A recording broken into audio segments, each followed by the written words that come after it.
warahmatullahi wabarakatuh. Pertemuan kita kali ini adalah membahas sedikit tentang bab 2, masih berhubungan dengan bab 2, dan materinya adalah kuat medan listrik di sekitar muatan listrik. Jadi yang kemarin adalah hukum Coulomb, berikutnya adalah masih berhubungan dengan muatan listrik seperti pada gambar ini. Dan setiap muatan listrik kita ketahui di sekitar muatan listrik itu akan muncul beberapa gaya Coulomb atau gaya yang karena interaksi dengan muatan lain. Untuk muatan yang positif,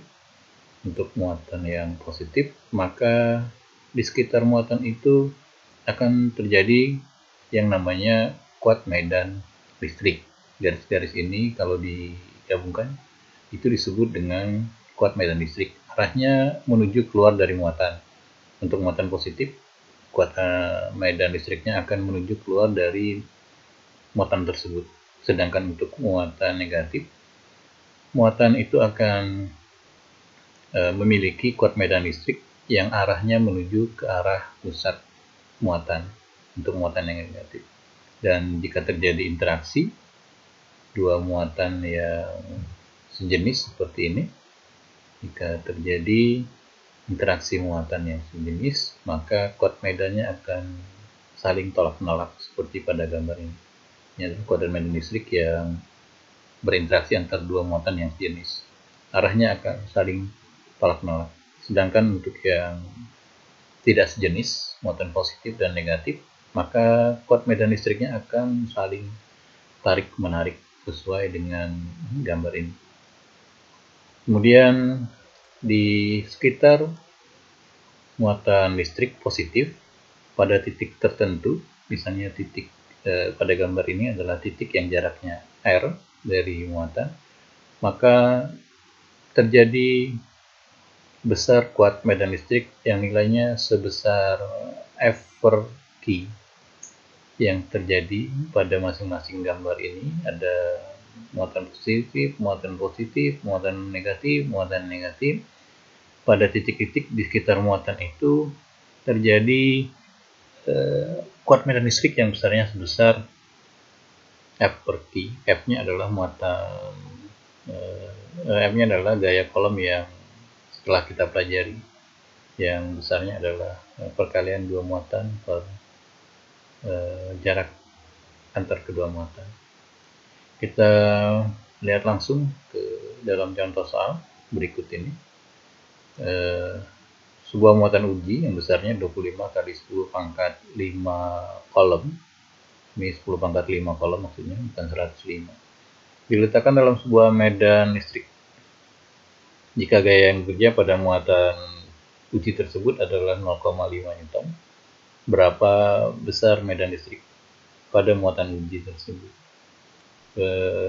Kita gunakan persamaan kuat medan listrik yang besarnya E sama dengan F per Q, dan kalau kita masukkan nilai F-nya 0,5, Q-nya 25 kali 10 pangkat 5, ini bukan 105 ya, maka diperoleh kuat medan listriknya 2000 Newton per Coulomb. Contoh soal kedua, seperti pada soal berikut ini. Jika dua buah titik yang berjarak 4 meter bermuatan masing-masing Q1 dan Q2, berapa perbandingan antara Q1 dan Q2 jika medan listrik pada titik yang jaraknya 1 meter dari Q1 bernilai 0? Digambarkan seperti ini muatannya. Dua muatan 1 dan muatan 2 terpisah pada jarak 4 meter. Kemudian kita bisa menyelesaikan dengan membuat persamaan vektor. Kalau di muatan yang ada di tengah ini bernilai 0, maka kuat medan listrik ke arah kiri dan kanan itu kita buat persamaan seperti ini. E1 min E2 sama dengan 0. Kenapa E1 nya positif? Karena arahnya ke kanan, ini arah ke kanan. dan karena E2 nya negatif maka nilainya kiri. Karena ini sama dengan 0 maka persamaan bisa kita sederhanakan seperti ini, dan persamaan yang diperoleh kita ganti dengan nilai kuat medan antara A dan B. Kalau kita masukkan nilai kuat medannya sebesar masing-masing Q1 dan Q2 itu, maka kita akan peroleh persamaan seperti ini, dan kita tinggal kalikan secara silang, maka akan diperoleh Q2 nya bernilai 9 Q1 untuk perbandingannya.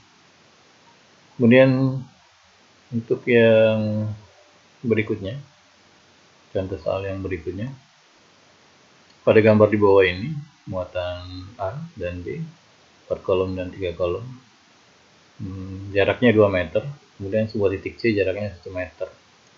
Diketahui K nilainya adalah tetapan 9 kali 10 pangkat 9. Titik C dipengaruhi muatan listrik A dan B. Karena muatan A dan B positif, maka di titik C itu akan mengalami besar medan listrik yang masing-masing ke arah kanan, karena kedua muatan itu adalah muatan positif. Dan kalau digambarkan pertanyaan yang di atas, maka kuat medan di titik C itu akan mengalami dua kuat medan listrik masing-masing oleh A dan B. Muatan A akan mempengaruhi titik C ini dan memiliki kuat medan yang arahnya ke kanan, karena ini muatannya positif. Dan titik B pun sama, muatan B di titik C ini mempengaruhi, sehingga muatan B itu memiliki kuat medan di titik C arahnya ke kanan juga. Dan persamaan untuk titik C itu adalah gabungan dari medan listrik pada A dan B, sehingga kalau kita hitung dalam bentuk persamaan medan listrik dan kita masukkan nilai-nilainya, akan diperoleh seperti ini. Penjumlahan biasa ya, 4 kali 10 pangkat 9 maksudnya ini, ditambah 27 kali 10 pangkat 9, bukan 109, sehingga diperoleh 31 kali 10 pangkat 9 dan 3,1 kali 10 pangkat 10, cuman penambahan koma ya, dan diperoleh 3,1 kali 10 pangkat 10. Ini mengetiknya salah, bukan 109.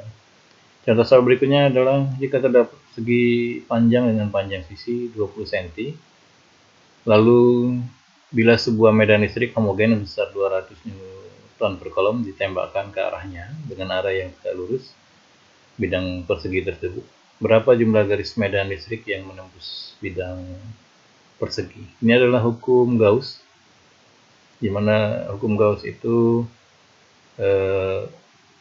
memiliki persamaan seperti ini. Hukum Gauss, jumlah garis gaya yang menembus bidang seperti yang ada di buku sumber yang sudah kalian baca tentu, jumlahnya disebut dengan flux. Besarnya flux adalah sebesar kuat medan listrik kali luas menampang bidang. Kalau di soal ini sudah diketahui kuat medan listriknya senilai 200 Newton per kolom, ini 200 Newton per kolom. Sedangkan luas bidangnya adalah perkalian sisi kali sisi, 20 kali 20, dan diperoleh 400 cm. Sehingga flux atau garis gaya yang menembus bidang itu adalah sebesar 8 Weber. Flux magnetik plus listrik nanti sama ya, nanti persamaannya adalah sebesar ini untuk flux listrik, kuat medan dikalikan jumlah bidang persegi yang dimiliki oleh benda ini. Dan kalau dia memiliki sudut, tinggal kita masukin nilai cos theta.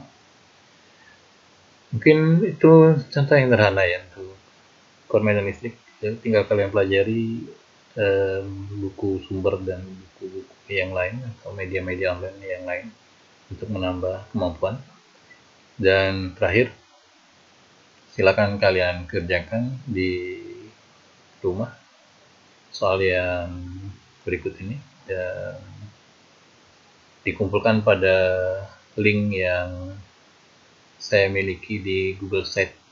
Jadi tugas ini silakan kalian kumpulkan paling lambat. Saya tunggu sampai jam 9 malam hari ini untuk mengerjakan tugas satu soal ini saja.